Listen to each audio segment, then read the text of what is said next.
Show your stripes. Social media is about to be blitzed with climate stripes like these.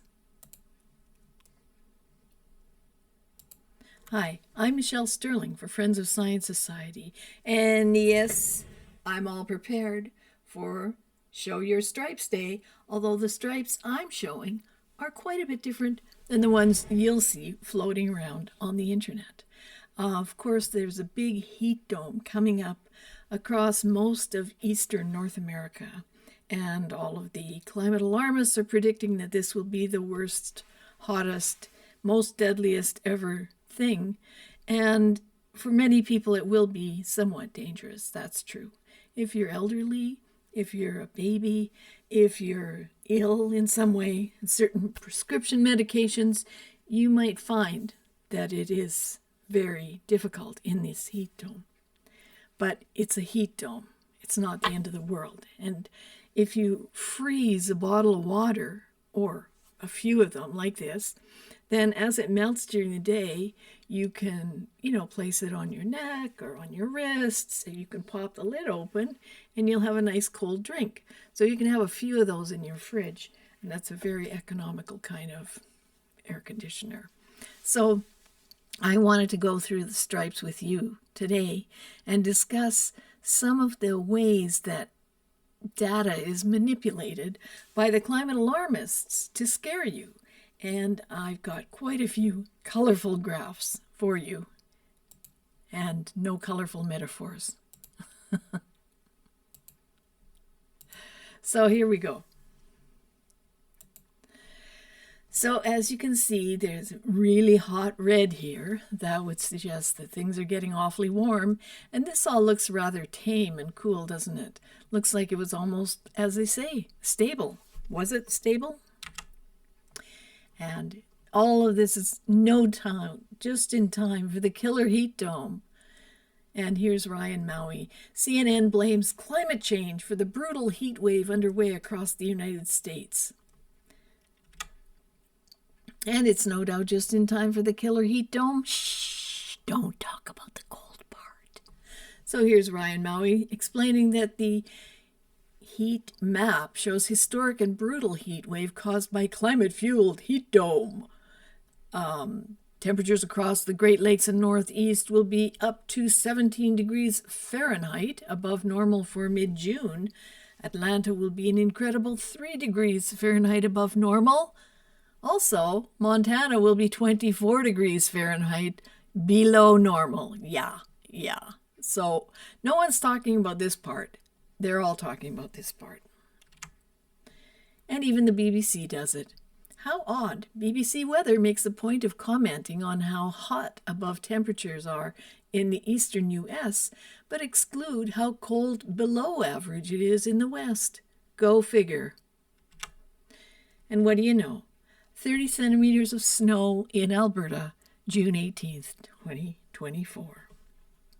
Yeah, it's really cold here. But when do your stripes start? That is the question. So here's geologist Professor Ian Plimer explaining that we've been cooling down for the last 4,000 years. It's all about when you start the measurements. So as soon as someone tells you it's warming, the reply you give is, since when? And he explains here, if you take measurements from the medieval warming period, we've cooled about 5 degrees since then. If you take measurements from the Roman warming, we've cooled about 5 degrees.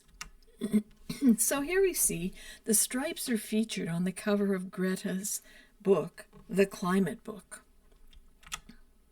But those stripes represent only the past, about 150 years of spotty temperature measurements.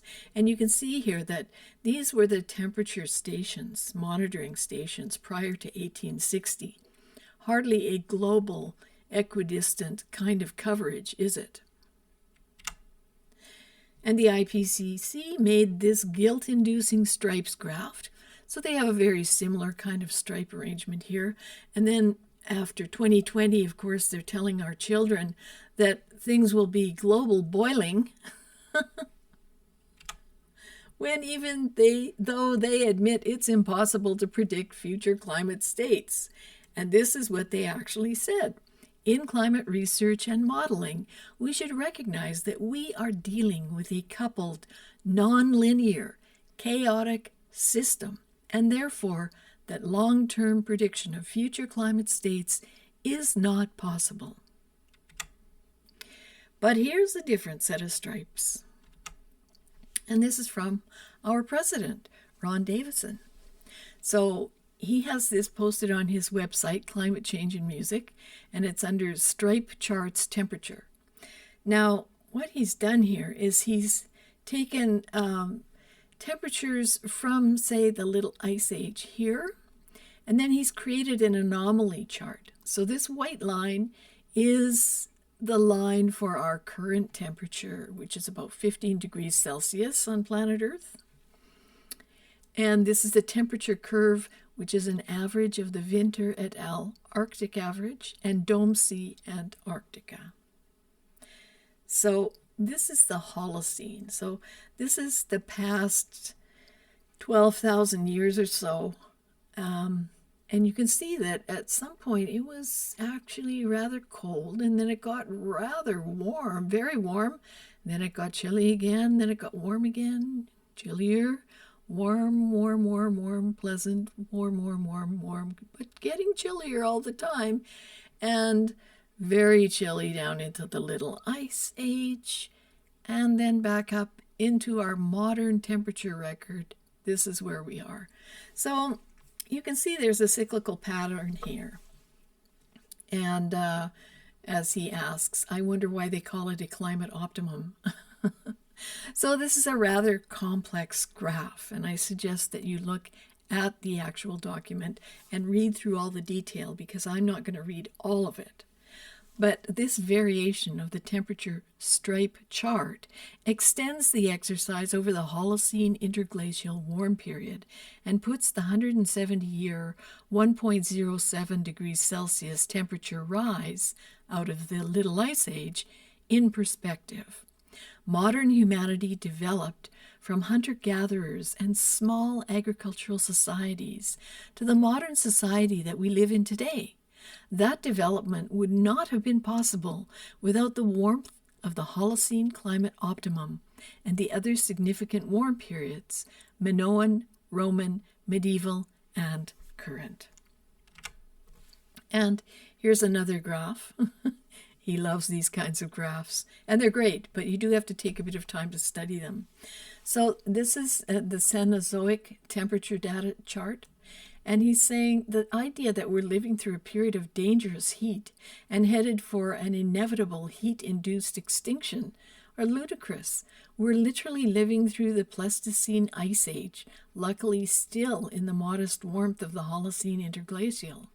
The Cenozoic covers the last 66 million years of our planet's existence. Over that period, temperatures were significantly higher, approximately 98% of the time, yet somehow life survived and thrived. Even humanity, despite our apparent lack of critical thinking ability, would have no problem surviving the higher temperatures. In fact, we would thrive as we have done through every other warming period. Our bigger risks are the near-term cooling, as natural cycles like the AMO and grand solar minimum drive the global temperatures down, and on a longer-term basis, the Milankovitch cycles naturally drop us into the next deep ice age. There's more detail on his website. So you can see that he's marked off a number of different things here, big events like these large meteor impacts. And you can see that there's this downward trend. So it looks like it has been warmer in the past and without human emissions. And another very colorful stripes chart. So he's saying the Cenozoic temperature stripe chart. The hysteria around the 1.07 degrees Celsius temperature rise out of the Little Ice Age is hard to rationalize for anyone with a scientific mind. Temperatures over the Cenozoic were warmer than today 98% of the time, and significantly warmer most of that 98%. 1.07 degrees Celsius does not even show up in the noise, meaning the natural fluctuations. Life was more abundant and vibrant during the Eocene climate optimum than today. I'm pretty sure we could find a way to survive the global tropical temperatures life experienced over that period. CO2 levels were in the 2,000 parts per million range, acting as a fertilizer for the lush plant growth and abundant sea life of the period. We are living through the Pleistocene Ice Age, luckily in one of the relatively brief interglacial warm periods. 1.0 degrees Celsius should be welcomed and celebrated, but we're headed for cooler, not warmer. So we are here. We should fear the cold and not the heat. A few degrees warmer is not dangerous. So you can see this colorful chart gives you quite a different perspective than the one on the cover of Greta's book. But the polar bears, what if the ice melts? It gets warm. Well, never fear. You can watch Dr. Susan Crockford's presentation from our 16th annual climate science event, which we had in 2019. It's posted on our website. Her presentation is on our YouTube channel, and she's part of the presentation called Polar Bears and Solar Flares. And the other speaker was Dr. Willie Soon, who explains that the sun also warms. So if CO2 is not the driver of these dramatic temperature changes, why are we spending trillions to devastate our economy? And ironically, people don't think about this, but solar and wind farms cause regional warming. So what if the cure is worse than the condition? And there's also the aspect of urban heat island. It's a real effect. So this is from a paper by Dr. Roger Pielke Sr. He's an atmospheric scientist, and he has shown here that land use is very crucial as part of climate science, and it's ignored.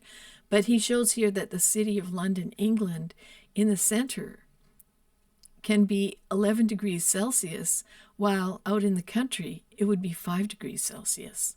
So imagine all the big cities often have temperature monitors that used to be in the countryside, and now they're somewhere inside the city, so they give a reading that reflects the urban heat island, not the actual temperature of the surrounding area.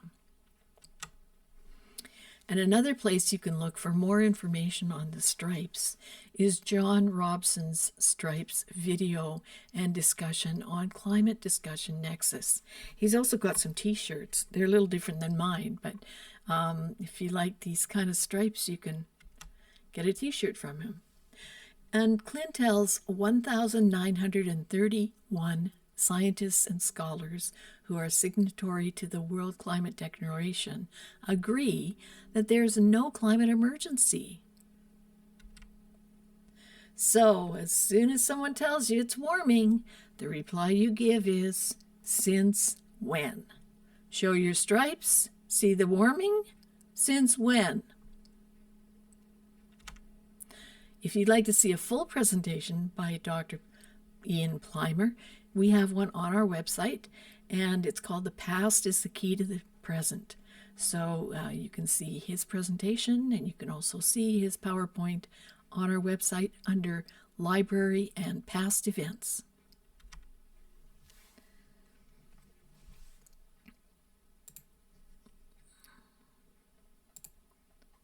So that's a short presentation on the stripes.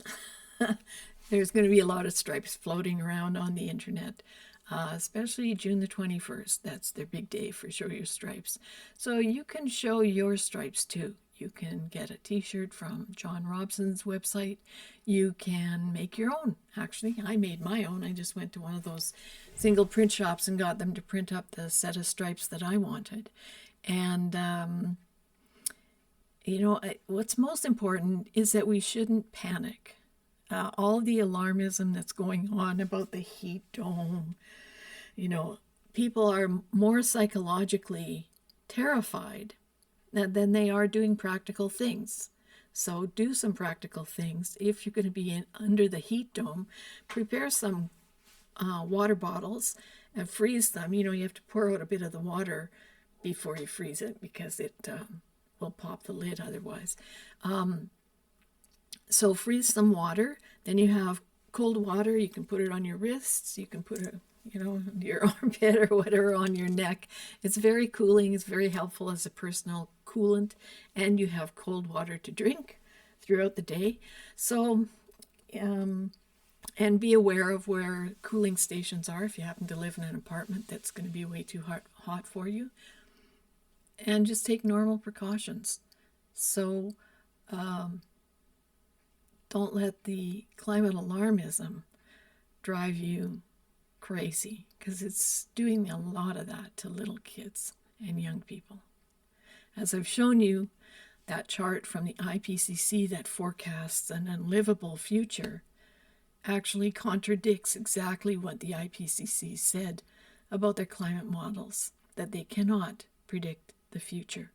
And as you've seen in the other graphs I showed you, it's been much warmer in the past, and certainly much warmer in times when humans were around, in the Roman, the Minoan, the medieval warm periods.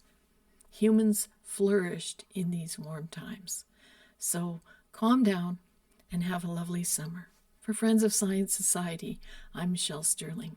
If you like our work, please consider joining us. Become a member. It's $40 a year or $80 for 3 years.